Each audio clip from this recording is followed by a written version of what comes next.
हळदीला गौतमी पाटीलच्या लावणीचा कार्यक्रम।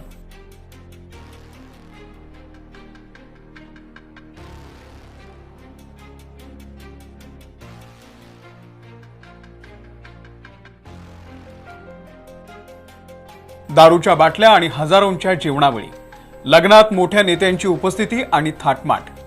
लग्नामध्ये साधारणतः 2 ते 2.5 कोटींचा खर्च। गावकऱ्यांना दाखवायला हगवणेनं करोडोंचा खर्च केला असं वाटत असेल, पण हा सगळा खर्च मुलीच्या बापानं म्हणजे वैष्णवी कसपटेच्या वडिलांनी केला। राजेंद्र हगवणेची वडिलोपार्जित इतकी संपत्ती आहे की याच्या कैक पिढ्यांनी आरामात बसून खाल्लं तरी सुद्धा ती संपणार नाही। पण यांच्या खिशातून 1 रुपया निघत नव्हता। यांची मानसिकता इतकी भिकार की लग्न होऊन घरी आलेल्या लक्ष्मीसारख्या सुनांना यांनी पैशाचं साधन बनवलं। येता जाता सुनांना माहेरहून पैसे आणायला सांगितले, नाही आणले तर टॉर्चर केलं, आणूनही केलंच।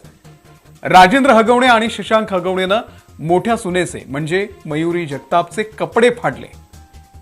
जिथे ग्रहलक्ष्मीला अशी वागणूक दिली जाते त्या घराचा शेवट कसा होतो हे बघायचं असेल तर हगवणेचं कुटुंब बघा। मयुरीसारखाच वैष्णवीचा देखील छळ केला।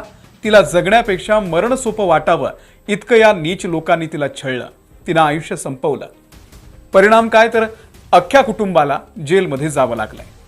पण एखाद्याकडे काहीच नसतं, प्रॉपर्टी पैसा नसता आणि मग मागणी झाली असती तर आपण समजू शकलो असतो, पण इथे तर हगवणेची करोडोंची प्रॉपर्टी आहे। ती किती आहे सविस्तर पाहूयात या व्हिडिओमधून। नमस्कार, मी अमोल किन्होळकर, आपण पाहत आहात महाराष्ट्र टाइम्स ऑनलाईन। तर राजेंद्र हगवणे हा पुण्याजवळच्या मुळशीतला। मुळशी पॅटर्न सिनेमामध्ये जसा अचानक जमिनीला भाव आल्यानंतर अनेक गुंठा मंत्री बनले, हगवणेही त्याच मानसिकतेचा। दिवस रात्र फक्त पैसा पैसा करायचा।